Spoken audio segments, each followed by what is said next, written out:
Hello future CMAs, welcome back to the channel CMA arena. तो चलिए start करते हैं और कंटिन्यू करते हैं हमारे टॉपिक्स को। तो एज यू ऑल नो कि हमने पिछली क्लास में प्रोराटा केस भी देख लिया था। हम प्रोराटा कर चुके हैं, कॉल्स इन अरियर और एडवांस भी हमारा हो चुका है, issue for consideration other than cash भी हम कर चुके हैं। नेक्स्ट टॉपिक है हमारा four feature and re issue. Wait a minute, ये वाला। तो आज की क्लास में हम पढ़ेंगे कि फोर फीचर किसे कहते हैं एंड री इशू किसे कहते हैं और इसमें एंट्रीज का क्या हिसाब होगा। तो आज की क्लास में हम four feature and re issue start करने वाले हैं। ओके, तो मैं पहले आपको बता देती हूँ कि इन दोनों का मीनिंग क्या होता है। देखिए, फोर फीचर का मतलब क्या होता है, पहले हम एक बार पढ़ लेते हैं statement. When share holder fails to pay, जब शेयर होल्डर कोई भी कॉल को फेल हो जाता है पे करने में, जब अपने शेयर के पैसे नहीं दे पाता, तो हमें पता है उसे हम कॉल्स इन अरियर कहते हैं। उसके बाद then the company may seize the share on the ground of non payment. इसका मतलब अगर कॉल्स इन अरियर है और सामने वाला जो पार्टी है वो हमें पैसे दे ही नहीं रही है, तो कंपनी के पास एक राइट होता है उसके शेयर को सीज करने का, मतलब जब्त करने का। सीज करने से पहले वो एप्लीकेशन ज़रूर भिजवाते हैं, नोटिस भिजवाते हैं उसके जो भी रेजिडेंट है कि आपको पेमेंट करनी है। अगर ऐसा फिर भी नहीं होता पेमेंट, तो कंपनी के पास राइट होता है कि वो सीज कर दे उसके शेयर को। सीज मतलब उसका अधिकार हटा ले और अब शेयर को वापस ले ले। ओके, और इसी को क्या कहते हैं, इसे कहते हैं फोर फीचर। मतलब किसी के शेयर को जब्त कर लेना क्योंकि उसने हमें कॉल के या अपने पूरे पैसे जो है हमें नहीं दिए, तो इसको कहते हैं हम फोर फीचर ऑफ शेयर। उसके बाद री इशू का क्या मतलब है, नाम से ही पता चल रहा है, री इशू करना। इसका मतलब द कंपनी में अगेन री इशू द फोरफिटेड शेयर्स। मतलब जो शेयर फोरफिट हो गए थे, आपने जो शेयर जब्त कर लिए, आप उन्हें बाद में री इशू भी कर सकते हो सेम तरीके से जैसे आप पहले करते थे। उसे हम क्या कहते हैं, री इशू ऑफ शेयर्स। मतलब जब शेयर होल्डर फेल कर जाए पेमेंट देने में, तो उसे कॉल्स इन अरियर कहते हैं। बाद में कंपनी उसको सीज भी कर सकती है, अगर पैसे उसे नहीं मिलते हैं तो उसे फोर फीचर कहते हैं। और इन फोरफिटेड शेयर्स को बाद में री इशू भी किया जा सकता है, जिसे री इशू ऑफ शेयर्स कहते हैं। ओके, सो मीनिंग समझ गए। अब देखते हैं कि इसकी जनरल एंट्रीज क्या होगी। ओके, तो चलिए जनरल एंट्रीज देखते हैं। सबसे पहले हम देखते हैं कि फोर फीचर की जनरल एंट्रीज कैसे होती। देखिए, आप किसी के शेयर को जब्त कर रहे हो, जब आप उसे शेयर दे रहे थे तो क्या आप शेयर कैपिटल को हर बार क्रेडिट कर रहे थे? ठीक है, हाँ मैं क्रेडिट कर रही थी क्योंकि मुझे उसको शेयर अलॉट करने थे। लेकिन अब वो बंदा पैसे ही नहीं दे रहा है, तो क्या मैं उसकी शेयर कैपिटल वापस ले लूँ, मतलब उसका अधिकार वापस ले लूँ? हाँ, तो एक बात तो समझ आई कि जो शेयर कैपिटल मैं अब तक क्रेडिट करती आ रही थी, वो शेयर कैपिटल अब मैं डेबिट करूंगी। भले ही उसने कितने भी पैसे दिए हो ना दिए हो, शेयर कैपिटल आप पूरी की पूरी ही जब्त करोगे, क्योंकि आप पूरा शेयर उठा रहे हो ना, आधा वादा शेयर तो नहीं करने वाले। अगर 10 रुपए का शेयर है तो आप पूरी 10 रुपए की शेयर कैपिटल को डेबिट कर दोगे वापस से। इतना डन। उसके बाद इस 10 रुपए के शेयर में कुछ ऐसा पैसा होगा जो कि उसने मुझे दे दिया, और कुछ ऐसा पैसा होगा जो कि उसने मुझे नहीं दिया। बस अब उसकी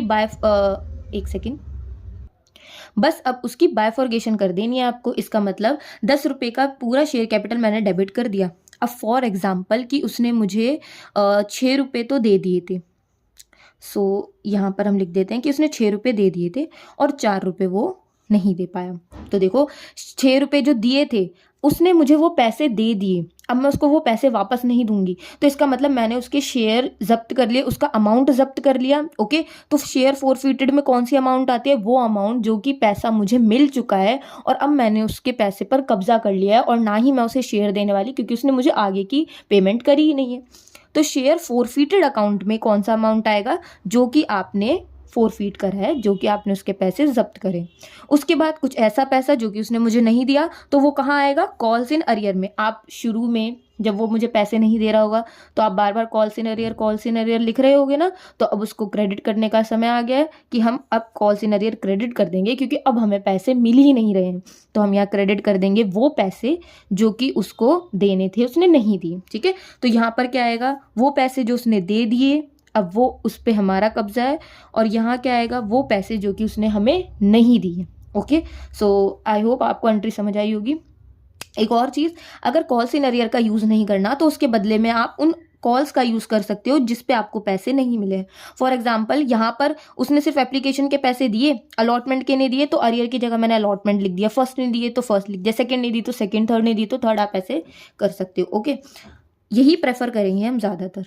अच्छा, एक छोटा सा नोट इसमें क्या है, एंट्री में वेरी इफ SPR रिसीव्ड और नॉट, ये मैं आपको क्वेश्चंस के टाइम पर ही बता दूंगी क्या होता है इसमें। अगर प्रीमियम हमें, मान लीजिए मैंने जो शेयर अलॉट करा और मैंने प्रीमियम पे अलॉट करा और उस बंदे ने मुझे प्रीमियम वाले पैसे तो दे दिए लेकिन लास्ट की कॉल रह गई, तो एंट्री थोड़ी सी अलग होती है। और जब उसने मेरे को SPR के पैसे भी नहीं दिए ना, तो भी एंट्री थोड़ी सी अलग होती है। बहुत छोटा सा एक डिफरेंस होता है, वो हम क्वेश्चन के साथ ही देख लेंगे। ओके, अब री इशू की एंट्री देखते हैं।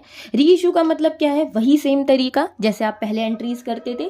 ठीक है, री इशू को हम एक ही बारी में करते हैं, इंस्टॉलमेंट में ज़्यादातर नहीं की जाती है री इशू। तो देखिए, सबसे पहले तो बैंक बढ़ेगा, क्योंकि अब मैं शेयर दे रही हूँ किसी को, तो मेरा बैंक बढ़ना चाहिए, ऑब्वियसली बात है, बैंक बढ़ जाएगा। उसके बाद शेयर कैपिटल क्रेडिट होगी, क्योंकि शेयर कैपिटल हम हमेशा से क्रेडिट करते हैं, हमें कैपिटल में पैसा डालना होता है ना, तो शेयर कैपिटल यहाँ क्रेडिट होगी। अगर कोई SPR है तो वो हो जाएगा, और यहाँ शेयर फोरफीटेड अकाउंट डेबिट होगा। इसका मतलब क्या है, इसका मतलब ये है कि फॉर एग्जाम्पल 10 का शेयर था, ठीक है, उसने मुझे पैसे नहीं दिए थे, तो मेरे पास ये 6 रुपये एक ऐसा पैसा है जिसका मैं इस्तेमाल कर सकती हूँ इसको इशू करने के लिए। अगर थोड़ा भी दिक्कत आ रही है तो मैं इसको क्वेश्चन में बता दूंगी, बट अभी ये समझो कि मान लीजिए अगर 10 का शेयर था लेकिन मैं इसको डिस्काउंट पे इशू कर रही हूँ, इसको मैं 9 रुपये में इशू कर रही हूँ, तो फिर भाई ये 1 रुपये का खर्चा कहाँ से उठाऊँ मैं? ये 1 रुपया तो मुझे डालना है ना, क्योंकि मैंने हमेशा देखा है कि शेयर कैपिटल में तो पूरा पैसा जाता है, चाहे कुछ भी हो, शेयर कैपिटल तो हमेशा पूरी ही जाएगी। आप डिस्काउंट पे करो, आप चाहे प्रीमियम पे करो, शेयर कैपिटल अगर 10 रुपये का शेयर है तो 10 रुपये तो भाई शेयर कैपिटल में जाने चाहिए। तो इसका मतलब है कि ये जो 1 रुपया है, ये जो आपने डिस्काउंट दे दिया, इसका आप कहाँ से उठाओगे लॉस? ये आप शेयर फोरफीटेड अकाउंट से उठा सकते हो। ओके, जो आपने शेयर जब्त कर लिए थे ना, अब आप इनका यूज कर सकते हो री इशू के लिए। अब एक और चीज, मान लीजिए री इशू के लिए यहाँ तो 1 ही रुपया यूज हुआ, तो बचे हुए 5 रुपये का क्या करूं? ये 5 रुपये आपका एक इनकम है, एक प्रॉफिट की तरह आप इसे ट्रीट करोगे, और इसके लिए हम एक अलग अकाउंट बनाते हैं जिसे हम कहते हैं कैपिटल रिजर्व, और आप कैपिटल रिजर्व में इसको ट्रांसफर कर देते हो। ठीक है, तो यहाँ देखिए, शेयर फोरफिट 6 से क्रेडिट था, यहाँ 1 से डेबिट करा, तो यहाँ मैं बचे हुए 5 से डेबिट कर दूंगी और शेयर फोरफिटेड का अकाउंट क्लोज हो जाएगा। कुछ पैसे मैंने री इशू में यूज कर लिए और कुछ पैसे मैंने कैपिटल रिजर्व में डाल दिए। इसकी अकाउंटिंग या फिर इसकी वर्किंग करना इतना आसान नहीं है, एंट्रीज फिर भी थोड़ी ओके हैं। इसकी किस तरीके से हमें डिस्काउंट निकालना है, किस तरीके से हमें ये सब करना है, ये क्वेश्चन से ही आपको समझ आएगा। 1 या 2 क्वेश्चन हम करेंगे और बाकी आप अच्छे से प्रैक्टिस कर लीजिएगा मॉड्यूल की। तो चलिए क्वेश्चन देख लेते हैं इसका।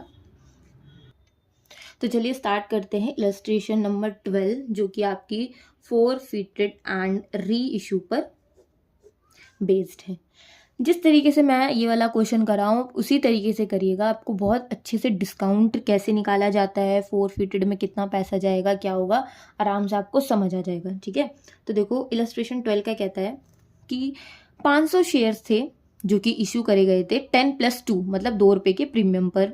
ओके, इस तरीके से पैसा मंगाया गया कि एप्लीकेशन पे 2 रुपये, अलॉटमेंट पे 5 रुपये और फर्स्ट कॉल पे 5 रुपये। अच्छा, हुआ क्या, सिर्फ एप्लीकेशन के ही पैसे जो है हमें रिसीव हुए, मतलब जो 500 शेयर्स थे उस पे सिर्फ हमें एप्लीकेशन का पैसा रिसीव हुआ, बाकी की आगे की 2 कॉल्स के पैसे हमें नहीं मिले। तो इसका मतलब अब हम शेयर फोरफीट कर सकते हैं, एप्लीकेशन भिजवाई होगी हमने, बिल्कुल। आगे फिर उसके बाद एक चीज़ और क्या कहता है कि ये जो 500 शेयर्स थे ये फोरफिट करने के बाद इसमें से 300 शेयर्स को हमने रीइशू करे। इसका मतलब देखो पूरे 500 को वापस रीइशू नहीं करा, ज़रूरी नहीं है हम एक साथ कर दें, सिर्फ 300 ही रीइशू करे हैं, और ये करा है 9 रुपये पे। शेयर तो आपका 10 का है ना, आप 9 पे क्यों कर रहे हो? क्योंकि ये भाई आप डिस्काउंट पे इशू कर रहे हो, और डिस्काउंट के लिए आपको 1 रुपया कहाँ से मिलेगा? वही जो आपने जब्त करे होंगे ना पैसे, वहाँ से हम यूज़ करेंगे। इस क्वेश्चन ने सिर्फ हमें बोला है कि फोरफीचर और इसकी रीइशू की एंट्री कर दो, तो हम वो क्या कहते हैं जो शुरू की एंट्रीज होती है ना जनरल, वो हम नहीं करेंगे, वो आप अच्छे से प्रैक्टिस कर लीजिएगा। लेकिन तो चलो रीइशू और फोरफीचर की एंट्रीज करते हैं। तो सबसे पहले हम क्या करेंगे, शेयर फोरफीट करेंगे हम शेयर। अब शेयर फोरफीट करने के लिए मैंने आपको सबसे पहले क्या बताया था कि क्या होगा, देखो आप शेयर फोरफीट कर रहे हो, इसका मतलब आपने जो शेयर कैपिटल लोगों को दे रखी है, क्रेडिट करी थी, अब आप वो डेबिट करोगे, आपको पूरा शेयर वापस लेना है। तो सबसे पहले क्या होगा, share capital account debit, okay done. अच्छा किस हिसाब से? 500 शेयर थे और 10 रुपये के हिसाब से। अब बड़े ध्यान से सुनिएगा, यहाँ जो प्रीमियम है ना 2 रुपये का, यहाँ कंपनी को क्या प्रीमियम मिल गया था? नहीं, क्योंकि कंपनी ने, हमें पता है कि अगर प्रीमियम के बारे में कुछ ना बोले तो अलॉटमेंट पे मिलता है, तो इसका मतलब ये जो अलॉटमेंट है ना ये 3+2 की होगी। हाँ बिल्कुल होगी, क्योंकि हमें अलॉटमेंट के बारे में कुछ एक्स्ट्रा नहीं बोला, तो बिल्कुल श्योर है कि 3+2 इस तरीके से होगा ये।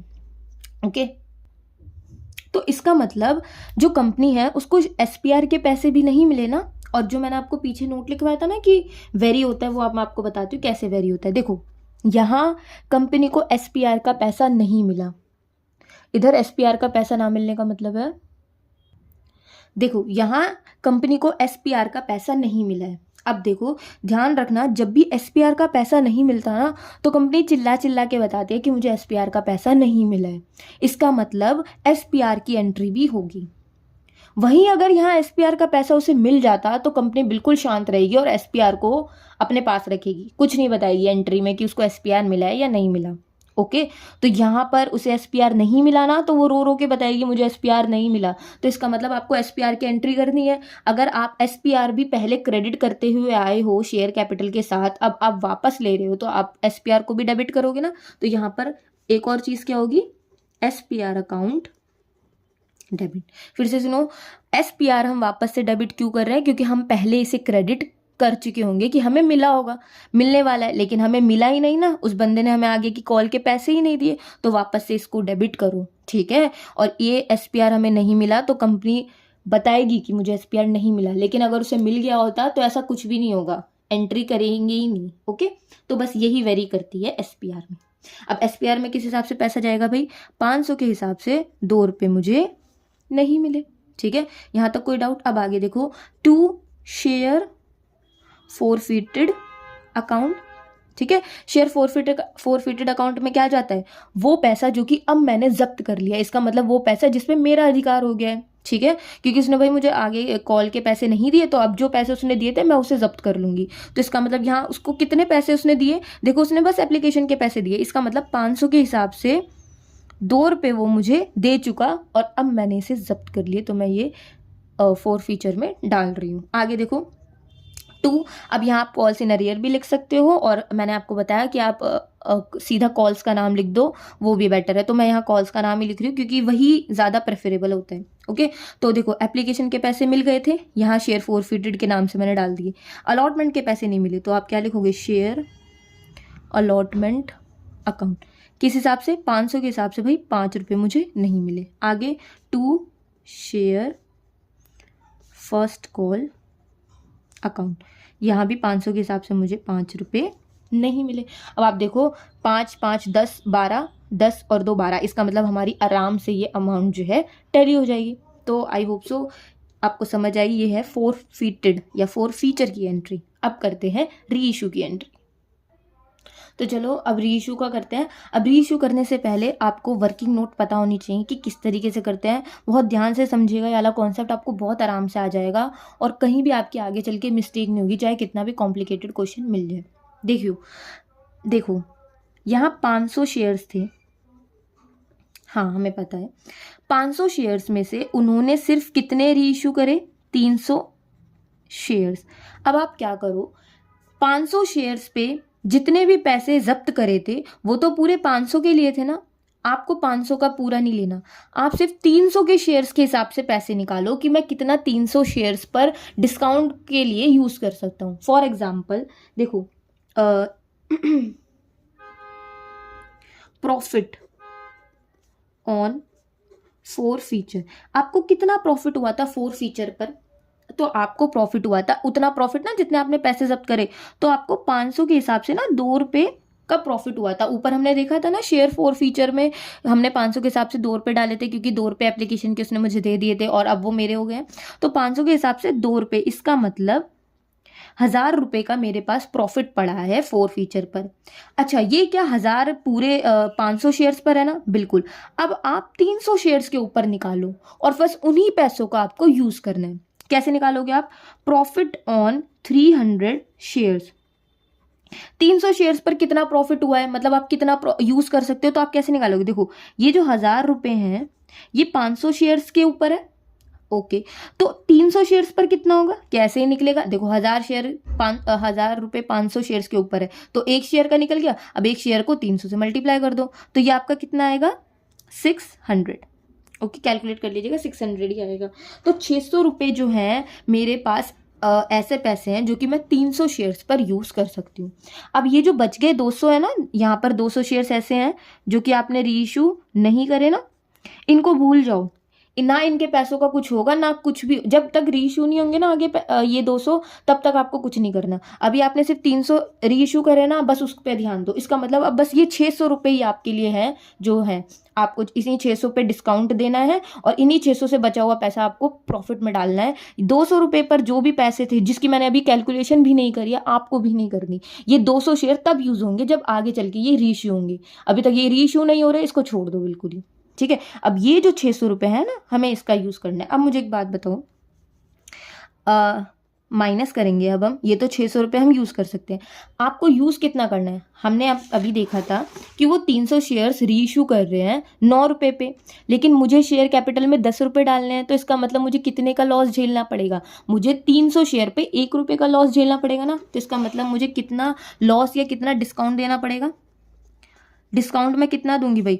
300 शेयर्स पर मुझे 1 रुपये का डिस्काउंट देना पड़ेगा, जो कि मेरे जेब से ही जाएगा, ठीक है। और ये पैसे मैं कहाँ से यूज़ करूंगी? जो कि आपने 4 फीचर में यूज़ करे ना, जो पैसे आपने जब्त करे उससे। तो इसका मतलब यहाँ 300 रुपये आप यूज़ कर लोगे एज अ डिस्काउंट। तो इसका मतलब यहाँ जो 300 रुपये बच गए, अब ये कहाँ जाएंगे? आप इसको ट्रांसफर करोगे कैपिटल रिजर्व में, जो कि मैंने आपको लास्ट में बताया ना, कैपिटल रिजर्व हम बनाते हैं प्रॉफिट ट्रांसफर करने के लिए। ओके, समझ गए? हमने क्या करा, 500 शेयर्स पर हमें 1000 रुपये मिले थे, पर हमें इस 1000 से लेना देना नहीं है, जितने आप री इशू कर रहे हो उससे लेना देना है। तो हमने 300 री इशू करे थे ना, तो 300 री इशू करने पर कितने पैसे आ रहे हैं, मतलब 300 शेयर्स पर कितना हम पैसा यूज़ कर सकते हैं, हमने वो निकाला। फिर उसके बाद कितना हमें डिस्काउंट देना है और कितना हमें ट्रांसफ़र करना है, वो हमने निकाल लिया। तो अब एंट्री करते हैं। एंट्री कैसे होगी? री इशू की एंट्री कैसे करना है? री इशू की एंट्री हम कैसे करते हैं? सबसे पहले हमारा बैंक अकाउंट डेबिट होगा, बैंक अकाउंट डेबिट, क्योंकि हम री इशू कर रहे हैं तो शेयर कैपिटल करेंगे। अच्छा, बैंक कितने से डेबिट होगा भाई? 300 के हिसाब से 9 रुपये से ही डेबिट होगा ना, क्योंकि हमें 9 रुपये ही दे रहा है बंदा, हमने तो री इशू 9 पर ही करे हैं। लेकिन क्या शेयर कैपिटल, अब शेयर कैपिटल क्रेडिट होगी ना? हाँ, क्योंकि हम वापस से क्या कर रहे हैं, वापस से हम इशू कर रहे हैं। वो तो 300 के हिसाब से 10 पर ही होगी, क्योंकि हमने हमेशा सुना है कि 10 का शेयर है तो 10 रुपये ही जाएंगे भाई कैपिटल में। तो ये 1 रुपया जो डेबिट साइड बच रहा है, ये कहाँ से आएगा? ये आएगा शेयर फॉरफीचर अकाउंट से, ठीक है। तो 9 और 1 10, और ये भी आपकी हो गई टैली। आगे, अब ये डिस्काउंट में आपने यूज़ कर लिया, अब बचा हुआ पैसा आप कहाँ ट्रांसफ़र करोगे? बचा हुआ पैसा आप ट्रांसफ़र करोगे प्रॉफिट कैपिटल रिजर्व में। तो कैपिटल रिजर्व में कैसे करोगे? शेयर फॉर फीचर, देखो यहाँ से इतना था तो आपको वापस से यहाँ आपने डेबिट कर दिया, कुछ यहाँ डेबिट करोगे, टैली नहीं होगी अमाउंट, क्योंकि ये 500 के ऊपर है, ठीक है। कहीं टैली करने बैठ जाओ कि जितना क्रेडिट करा है उतना डेबिट तो नहीं हो रहा, नहीं होगा अभी, क्योंकि अभी आपने पूरे 500 शेयर नहीं करे ना री इशू, सिर्फ 300 वाले ही करे ना बस। ओके, तो यहाँ पर शेयर अकाउंट आपने डेबिट करा 300 से 1, अब यहाँ पर भी share for feature account debit होगा 300 के हिसाब से 1 रुपया टू कैपिटल रिजर्व में, ठीक है, क्योंकि ये हमारा प्रॉफिट हो गया है 300 रुपये। सो यहाँ होता है हमारा क्वेश्चन ख़त्म। आई होप सो आपको समझ आया होगा। मिलते हैं नेक्स्ट वीडियो में, बाय।